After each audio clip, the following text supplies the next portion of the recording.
Então é isso, guys. Vamos assistir aqui. O vídeo está no canal do Eduardo Bolsonaro. Vamos ver o que ele vai falar. Deputado, ontem, após o seu anúncio, a PGR apresentou um parecer contrário para apreender o seu passaporte. Em seguida, saiu a decisão do ministro Alexandre de Moraes de rejeitar uma investigação contra o senhor. A partir disso, o senhor cogita voltar para o Brasil? Não, negativo. A partir disso, fica escancarado que esses atores já há muito não se importam com as leis, né? Ocorreu um fato que estava fora do alcance deles, que era o fato de eu estar nos Estados Unidos durante o feriado de Carnaval. No mesmo em um voo para vir aos Estados Unidos, os deputados do PT pediram ao Alexandre de Moraes a apreensão do meu passaporte, né? É por isso... Mano, a impressão minha é o nariz do Eduardo tá sujo. Nossa, que agonia. Enfim, tô vendo que o pessoal tá chegando aí. Pessoal, quem puder deixar um like, agradeço, viu? Vamos que vamos. A live já começou. Coca, aquele debate Monark contra um esquerdista foi imbecil. No próprio texto da lei fala que até mesmo no critério penal o parlamentar não pode ser acusado e o cara negando. Que cara é um animal, velho. O cara nem sabia do que tava sendo dito. E aí, rapaziada? Seja bem-vindo aí que tá chegando aí. Deixa aquele like, vamos que vamos. Estamos assistindo aqui o vídeo que o Eduardo Bolsonaro postou ontem aí da entrevista dele com a CNN. Vamos ver. Isso que o PGR não honrou, né, não se prestou atenção no prazo de 5 dias dado pelo ministro Alexandre de Moraes. Então, nesse contexto, né, o PGR acabou demorando 18 dias para dar a decisão, uma decisão obviamente política, que depois do fato político, né, do anúncio do meu exílio aqui nos Estados Unidos, aí ele falou que não precisava mais pegar meu passaporte. No entanto, tem que salientar, vídeo dos 2 impetrantes desse pedido de apreensão do meu passaporte, né, os deputados Lindbergh Farias, né, e Rogério Correia, ambos do PT, eles falam que caso o Eduardo realmente voltasse ao Brasil, o Alexandre de Moraes iria sim apreender o meu passaporte. Então, está feito aí um circo, né, uma perseguição. Eu lamento que muitas pessoas ainda chamem isso daí de democracia. Deputado, o senhor já entregou o pedido de licença à Câmara dos Deputados ou não? Não, ainda não. Essas burocracias estão sendo feitas agora. Estou em contato com a minha assessoria. Muita coisa para ver aqui ainda com relação a aluguel de casa, documentação, visto e etc. Então tá meio que uma confusão aqui na minha vida. Vocês podem até ver nesse momento, estou dando uma entrevista para vocês a partir de dentro de um carro. Então nesse momento, oficialmente, acredito que ainda não tenha sido impetrado o pedido de licença. Deputado, eu vou chamar para a nossa conversa também a Juliana Lopes, que está aqui com a gente, e também o Vitor Irajá. Ju. Tudo bom, deputado? Obrigada pela participação por aqui. Queria entender se tem um prazo definido para o senhor ficar nos Estados Unidos, já que o presidente do PL falou hoje que o senhor vai se candidatar ao Senado, que tem um prazo determinado, tem uma expectativa também do partido sobre um retorno eventual do senhor, já que agora o passaporte não será apreendido.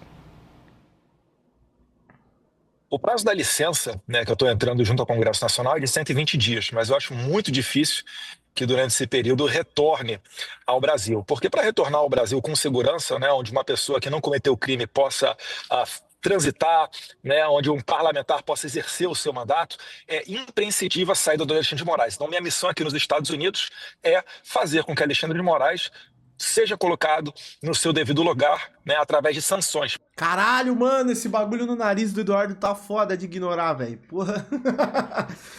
Ai, meu Deus. Vamos lá. Porque eu já não acredito mais que possa haver sequer um diálogo, né? Seria estranho a gente falar em diálogo com os juízes, porque os juízes deviam se ater às leis, mas como no Brasil já está uma bagunça generalizada, então a gente tem que também considerar essa possibilidade. Só que isso daí está fora, né? Carta fora do baralho, porque Alexandre de Moraes já tem tido um comportamento de psicopata, ele não tem dó de senhorinhas que estão na cadeia, ele não consegue minimamente dar contornos de ampla defesa ao processo de Jair Bolsonaro, um simples pedido de dilação de prazo feito pela defesa do presidente Bolsonaro, o Alexandre de Moraes negou. Isso daí é dado a qualquer traficante no Brasil. Então existe uma perseguição em curso. Enquanto o perseguidor estiver com o poder para fazer as maldades que bem entender, o Brasil não é um local seguro. E certamente a minha estada aqui nos Estados Unidos vai aumentar ainda mais a pressão contra ele aí no Brasil. Deputado, rapidamente, antes de passar para o Vitor Irajá, peço perdão, Vitor, rapidinho, para aproveitar o gancho. Deputado, o senhor cogita em deixar o cargo, já que o prazo é de 120 dias? O senhor cogita deixar o cargo e retornar ao país vamos supor, em 2026 para concorrer às eleições no Senado? Ou é muito cedo? Eu acho que é provável que isso daí ocorra, tá, Leandro? Vamos ver aí o desenrolar dos próximos capítulos, mas existe uma grande probabilidade de que isso daí de fato possa ocorrer, né? E não faz sentido eu retornar ao Brasil para me candidatar sem que a gente tenha mudado esse cenário político brasileiro. Então, vamos ver o que acontece aí, mas é uma probabilidade, sim, de que possa ocorrer. Deputado, muito boa tarde. Eu queria entender, o senhor afirmou que vai ter uma série de articulações em torno da possibilidade, por exemplo, da ampliação de sanções contra o ministro Alexandre de Moraes, mas dada a soberania do Brasil, essa possível represália por parte dos Estados Unidos a autoridades brasileiras não seria limitada? Eu queria entender qual que é, de fato, o limite para que os Estados Unidos atinja tanto as instituições brasileiras quanto, evidentemente, também o ministro Alexandre de Moraes. É que o ministro Alexandre de Moraes, né, já está sem qualquer tipo de limite. Ele está invadindo a jurisdição norte-americana. Ele, por exemplo, comprou uma briga pessoal com o presidente Trump quando ele exige, né, que a Truth Social, que é a rede social da qual o dono, no final das contas, é o presidente Trump, e também a Rumble, né, do senhor Chris Pavlovski, quando eles impedem que elas venham com liberdade ao Brasil, você está interferindo no direito norte-americano. Quando o Alexandre de Moraes manda prender uma cidadã americana por conta de tweets que ela deu a partir do território dos Estados Unidos, ele está invadindo a jurisdição norte-americana. E foi esse mesmo tipo de coisa, né, esse mesmo tipo de fato que levou a ser sancionado o procurador do Tribunal Penal Internacional, Karim Khan. Não somente ele, mas como também todos os investigadores que quiseram prender o primeiro-ministro israelense Benjamin Netanyahu. Então, o caso do Alexandre de Moraes, ele se enquadra perfeitamente neste quadro do procurador do Tribunal Penal Internacional. O que a gente busca aqui não é uma vingança, a gente busca um resgate das liberdades. E, além disso, se quiserem colocar também, além desse argumento jurídico, um conteúdo político, vocês podem pegar o discurso do vice-presidente norte-americano, D.D. Vance, né, mês passado em Munique, na Alemanha, onde ele diz que os Estados Unidos só farão parcerias com os países que compartilharem dos mesmos valores. A gente está com uma conexão, perdemos um pouco a conexão com o deputado Eduardo Bolsonaro. Daqui a pouco a gente vai retomar essa entrevista com ele. A gente voltou com o sinal. O senhor me escuta bem agora? Oxi. Os caras interrompeu a parada, mas tava dando pra ouvir. Tava travado, mas tava dando pra ouvir. Ó o pessoal chegando aí. Boa tarde, Coca. E aí, Luiz? Beleza? Trader RO, Visão Astronômica. Ô, pessoal, quem puder dar um likezão aí, agradeço, viu? Já tem quase 50 pessoas aí na live. Deixa eu ver quantos likes a gente tá. Quase 50 pessoas, mas só 20 likes. Galera, deixa o like aí, fazendo favor, tamo junto. Agora, deputado? Retornou aqui, Leandro. Retornou, muito bem. Tudo ok, pode continuar aí. Eu estava falando então do caso do Karim Khan e finalizando a resposta, adicionando aqui o conteúdo político, né, do discurso do vice-presidente americano D.D. Vance, né, mês passado em Munique, na Alemanha, onde ele basicamente manda o recado de que não aceitará censura. Os Estados Unidos vai trabalhar para que os outros países compartilhem, né, dos mesmos ideais de liberdade, que é a tradição norte-americana.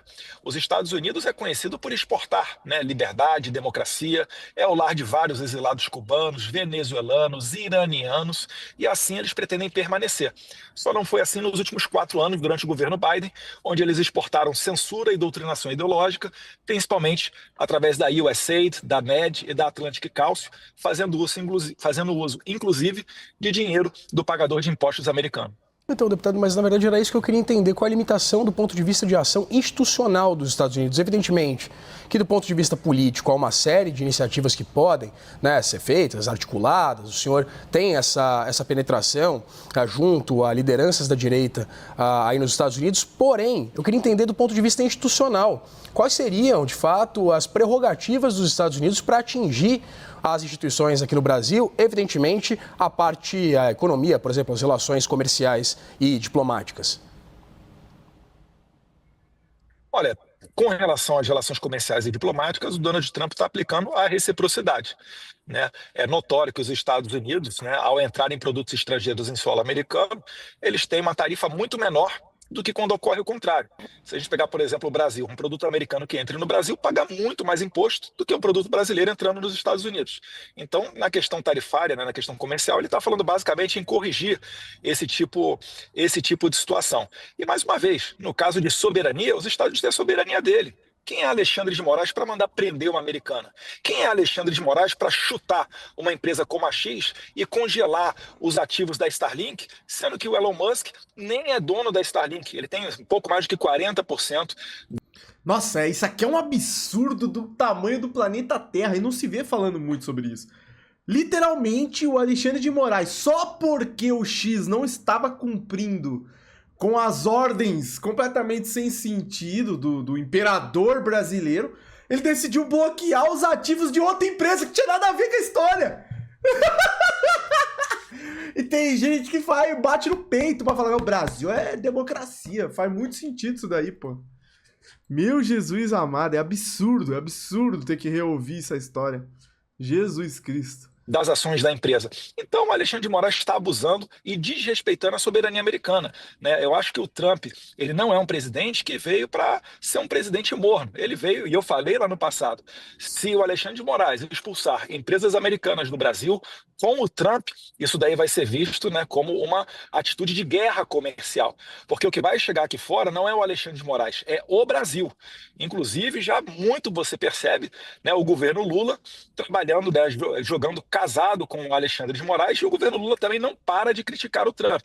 Então, os ingredientes, né, com precedentes de sanções anteriores, eles estão todos na mesa. Falta uma decisão política e o nosso trabalho aqui é levar ao conhecimento dos Estados Unidos, né, essas atrocidades que estão acontecendo no Brasil, inclusive contra, né, ferindo os interesses norte-americanos. Deputado, ontem eu conversei com o senhor por telefone, o senhor me disse que pensou na possibilidade de haver retaliações, né? Como... Ô, pessoal, deixa eu só pedir um favor pra quem tá assistindo a live. Estamos com 70 pessoas, obrigado pra todo mundo aí. Guys, quem tiver aí num sistema que dê pra abrir mais de uma aba, vocês não conseguem abrir minha live na Twitch e na Kik, não? Quem conseguir abrir aí na Twitch e na Kik, eu agradeço, viu? Porque eu tô ao vivo na Twitch e na Kik também. E, meu, os views lá não sobem. Entendeu? Não sobe. Então, se vocês que estão aqui no YouTube puderem abrir as lives lá, talvez suba. Então, obrigado aí. Desculpa aí estar interrompendo mais uma vez. Vocês acham que isso aí vai dar em alguma coisa? Cara, eu acho que vai. Pra ser bem sincero, eu acho que vai. Não sei se vai ser o que a gente quer, mas eu acho que vai ter um preço as atitudes do Alexandre de Moraes, sim, viu? Bora, Coca. E aí, Eli Rice, tamo junto. Vamos aí. Novamente um pedido de apreensão de passaporte, até bloqueio de contas aqui no Brasil e até um pedido de extradição. O senhor até afirmou que pretende entrar com um pedido de asilo político, não é isso? Sim, porque agora tem o fato novo do PGR ter negado, né, ter feito um parecer, né, parece que encontrou com Jesus Cristo no meio do caminho, virou uma alma boa o PGR Gonê e decidiu ser contra a apreensão do meu passaporte. Demorou 18 dias, né? Errou só um pouquinho o timing. E depois o Alexandre de Moraes na sequência. Esse Gonê é um merda. Tal do Hugo Mota, que virou presidente da Câmara, é um bosta. O tal do Alcolumbre é um bosta. A gente só tem bosta em todos os cargos de liderança da política brasileira, só tem merda. O presidente é um bandido, então, né, já dá pra imaginar. Coca, tô meio desacreditado. Eu acho que não vai acontecer nada, ao menos até a eleição de 2026. E o Capita vai ser preso. Capita? Pode contar com isso. Eu acho que o Bolsonaro, existe uma grande chance dele ser preso também. Mas eu não sei. Vamos ver. Enfim, vamos lá. Arquivando o caso. Só que se nós olharmos no passado recente do Brasil, o mesmo PGR pediu a soltura de Felipe Martins por 2 vezes e Alexandre de Moraes não soltou. O PGR pediu a soltura do Clezão e o Alexandre de Moraes sequer analisou o pedido e veio, infelizmente, a óbito o Clezão dentro da cadeia. Então é por isso que eu digo, o Brasil não é mais um local seguro. Se você não estiver fazendo as vontades do imperador Alexandre de Moraes, você está correndo risco. Isso vale para mim, isso vale para a revista Cruzoé no passado, isso valeu para o Paulo Figueiredo, que nunca foi citado de um processo e teve todas as suas contas bloqueadas. Alexandre de Moraes fechou o Terça Livre. Então, assim, há muito já que o Brasil não se consegue, né, ter um ambiente saudável, democrático, para você trabalhar e fazer oposição. Eu aqui tenho certeza, o Alexandre de Moraes, nesse momento, ele está olhando nos detalhes para ver quem serão os candidatos ao Senado da próxima eleição, para tentar, de alguma maneira, não permitir que essas pessoas sejam eleitas senadoras, né, caso elas votassem a favor de um impeachment dele próprio, Alexandre de Moraes. É o Brasil da juristocracia que a gente está vivendo, lamentavelmente. Deputado, quais serão as prioridades do senhor pensando em trabalho de articulação mesmo nos Estados Unidos, pensando também que tem um julgamento contra o ex-presidente Jair Bolsonaro, né, que vai ter andamento no Supremo Tribunal Federal a partir da semana que vem. Qual é a articulação que o senhor pretende? O que o senhor pretende conversar de projeto, de iniciativa em relação ao ex-presidente Jair Bolsonaro e também ao ministro Alexandre de Moraes, tão citado pelo senhor nessa entrevista aqui pra gente? O Alexandre de Moraes não esquece nem quando eu estou passando carnaval nos Estados Unidos. Mas vamos lá. Boa pergunta, Júlia. O caso do presidente Jair Bolsonaro é um caso notoriamente também ilegal e inconstitucional.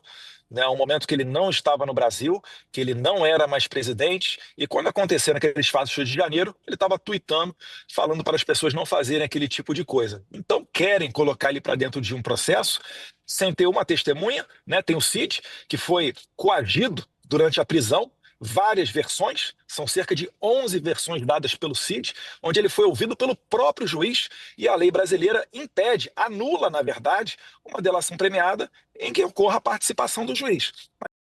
Delação, o juiz escolhendo o relatório, o juiz, a vítima, o relator, o investigador, o cara é tudo, mano. Mas tá tudo certo, tá tudo certo. Tamo junto.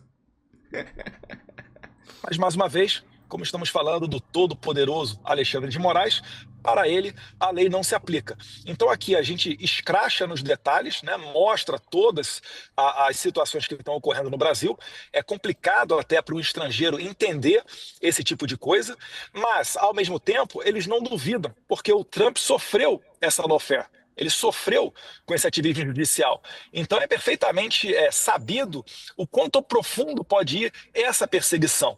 E, finalmente, a gente também fala da questão eleitoral brasileira, né, onde não existe democracia sem a participação da oposição. Na Venezuela, vocês viram, quando houve a pressão do governo Biden, né, e o Maduro resolveu fazer eleições, porque também ele precisava fazer, né, precisava dar um verniz de democracia para continuar vendendo petróleo para o governo Biden, ele concordou em fazer eleições com o voto impresso. O que ele fez? Ele, no TSE que ele controla lá, né, lá se chama CNE, ele conseguiu colocar 15 anos de inelegibilidade em cima da Maria Corina Machado. Ainda assim, Maria Corina fez uma chapa junto com Edmundo Gonzalez, uma pessoa que não tinha uma projeção nacional, e ele foi eleito. Graças ao voto impresso, eles conseguiram fazer uma contagem paralela dos votos, né? Senão, seria um sistema muito semelhante ao brasileiro. O que a gente quer fazer, né? O que a gente leva de mensagem, tendo como exemplo esse caso da Venezuela? É que não é democracia, não há democracia onde não exista a plena participação da oposição. Se forem umas eleições onde você tira o líder das pesquisas, né, o favorito para ganhar a eleição, se você leva ele, né, a julgamento, a toque de caixa, né, sem direito à ampla defesa, onde os advogados dele não tiveram acesso completo a todos os dados da investigação, dentre outras irregularidades ocorridas dentro desse processo, Não dá para dizer que isso é democracia. Eu consigo prever aqui para vocês, né? Espero que eu esteja errado, mas eu consigo prever aqui perfeitamente os Estados Unidos não reconhecendo uma eleição brasileira, e aí colocaria o Brasil, sim, o país inteiro, passível de sanções internacionais. Finalizo. Os Estados Unidos, né, por vezes, quando ele aplica essas sanções, ele é, no momento seguinte, acompanhado por União Europeia, por Canadá e outros países pelo mundo. Espero que isso não ocorra. Deputado, a partir dessa manifestação da Procuradoria-Geral da República contra a cassação do seu passaporte e a ratificação por parte do ministro Alexandre de Moraes que o senhor não é investigado, eu queria entender, o objeto da sua viagem, ele não perde um pouco de sentido, ou pelo menos a narrativa de uma perseguição política? Narrativa de perseguição política. É tudo narrativa, gente. Ninguém tá sendo perseguido no Brasil, não. Ô, velho. Pelo amor de Deus, velho. A gente tem que ficar com essa cara aqui de paisagem, falando, não, legal, gente. É tudo brisa. É o filho da puta do presidente da Câmara vai lá e fala que não tem perseguição há 40 anos no Brasil, né? O que nós vai falar, né, mano? Esse país é uma piada completa, velho. Tinha que catar esses vagabundos tudo, arrancar tudo de lá e botar tudo na cadeia. Bando de verme imundo. Você ficaria confortável de estar na minha situação e voltar para o Brasil? Eu acabei de citar alguns casos aqui onde o Alexandre de Moraes simplesmente atropelou a PGR. O Alexandre de Moraes prendeu um deputado federal, Daniel Silveira, à noite, na casa dele. Um deputado está na Constituição, só pode ser preso mediante flagrante delito de crime inafiançável. Está na Constituição, no artigo 53 também, imunidade parlamentar, sobre... Não, mas o Vinícius Bettiol falou que imunidade parlamentar não engloba nada, cara. Que deputado, quem tem imunidade aí não pode falar o que quiser, não. Ele não entende o conceito de imunidade parlamentar. Não pode, pô, você não tá sabendo? Quem manda é o Vinícius Bettiol. Alô, voltou? Voltou. Voltou de lado. Agora voltou. Voltei. Está também na Constituição a questão da imunidade parlamentar, e ainda assim ele fez o que ele fez.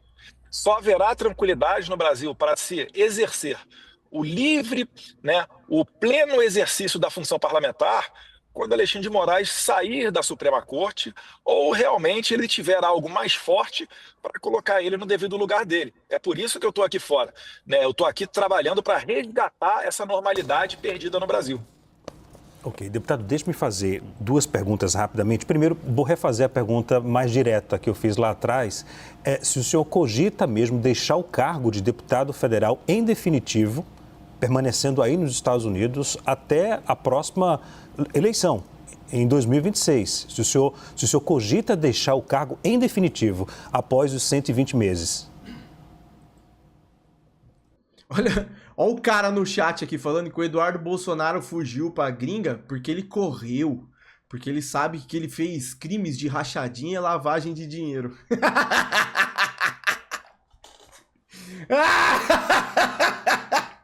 Esse é o cara que tava falando aqui no chat que ele é de direita. De direita.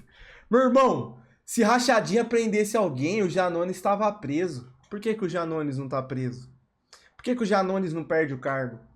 Você acha mesmo que o Eduardo Bolsonaro foi pra gringa porque ele tá fugindo de crimes de rachadinha? Pelo amor de Deus, cara. Acorda, vai, velho.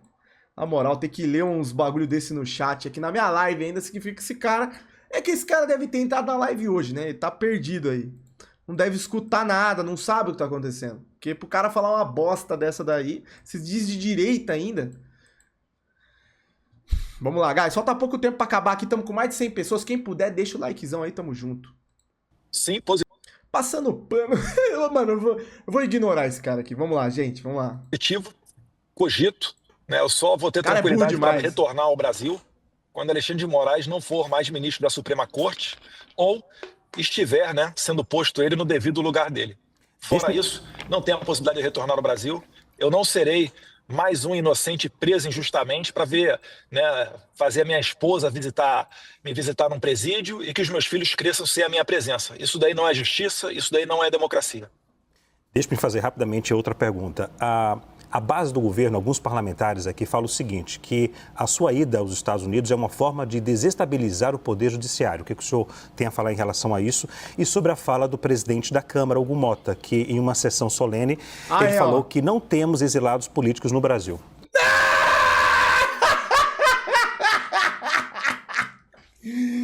Como eu queria poder olhar na cara desse Hugo Bosta. O cara tem meu sobrenome, esse arrombado ainda. Meu Deus do céu. Olhar na cara de um filho da puta desse e falar assim, mano, por favor, repete esse seu discurso olhando no fundo do meu olho, que eu quero ver, velho, se você realmente acredita nisso. Que é inacreditável. Não tem exilado político no Brasil, não. Imagina se tivesse. Imagina se tivesse. Agora tem a minha aqui, né? Eu acho que tá bem claro para todo mundo que a minha situação aqui não é uma situação confortável. Tô abrindo mão. Não tem só Eduardo Bolsonaro, não, fi. É Eduardo Bolsonaro, é Monark, é o Alan dos Santos, Paulo Figueiredo, até juíza. Teve juíza que teve que ir para os Estados Unidos se exilar porque tava sendo perseguida. Velho, é inacreditável, porra. É inacreditável que um lazarento desse daí vai lá e abre a boca, fala uma bosta dessa e fica por isso mesmo. Meu Deus do céu. Meu Deus do céu. O Rodrigo Constantino também. Não, vai tomar no cu, cara. De um salário sensacional. Eu acho que todo mundo consegue imaginar, né, como é que seja a parte financeira da vida de um deputado. E, além disso, um mandato ele é construído a duras penas. A eleição não é algo fácil, algo pormenor. No entanto, nada disso vale se a gente não puder trabalhar. Para que eu vou voltar para o Brasil para ficar assistindo, né, senhorinhas como Iraci Nagoshi, de 71 anos de idade, tomando 14 anos de cadeia, num ato em que ela não foi comprovado que ela fez absolutamente nada, sequer um dano qualificado, um dano a patrimônio público. Não existe individualização da pena. Então não tem como você dizer que vai retornar ao Brasil para baixar a cabeça para esse tipo de coisa. Agora, se for ter que para pagar o preço, ter que abrir mão do mandato de deputado, abrir mão do salário, viver no exterior, né, que assim seja. Né? Eu acho que eles vão dar um baita tiro no pé, porque seria muito melhor para eles que eu estivesse no Brasil, me ocupando de outros afazeres parlamentares do que aqui nos Estados Unidos, dedicado exclusivamente a essa causa. Então, assim sendo, quem desestabiliza... Travou um pouco lá, voltou agora. Quem desestabiliza o Brasil é justamente o Poder Judiciário. Né? Você não vê nenhum jurista de peso defendendo o que Alexandre de Moraes está fazendo. E um dos advogados do Bolsonaro, né, o doutor Velarde, que foi recentemente contratado, está muito surpreso com o ritmo disso tudo. E olha que ele não é uma pessoa ligada à direita, né, não tem esse viés ideológico, é uma pessoa um tanto quanto neutra, centrada, mas ainda assim está conseguindo perceber que poderia, né, ser colocado o Rui Barbosa para fazer a defesa do presidente Bolsonaro, do general Braga Neto e etc., e não teria sucesso, porque já não depende mais de uma questão jurídica. Isso daí é pura perseguição política. Deputado, obrigado pela disponibilidade em falar com a gente aqui da CNN, viu? Muito obrigado mesmo, espaço aberto aí, até a próxima. Eu que agradeço o espaço, obrigado pelas perguntas e pela oportunidade de estar aqui falando um pouquinho do nosso trabalho nos Estados Unidos. É isso. Então tá aí. Cara, pra mim, quanto mais evidente ficar o que tá acontecendo no Brasil, melhor é. Eu acho que o Eduardo fez a escolha certa de abandonar o cargo aqui e ir lá pros Estados Unidos mesmo e denunciar essa porra aqui. Vamos que vamos, velho. É isso. E eu sei que tem um monte de gente descrente de que vai acontecer alguma coisa. É bem improvável que aconteça mesmo. Mas a gente tem que achar que vai acontecer, galera. Tem que continuar otimista, tem que continuar lutando. Torcer pelas pessoas que têm coragem de falar a verdade na internet, que hoje em dia são poucas. E é isso.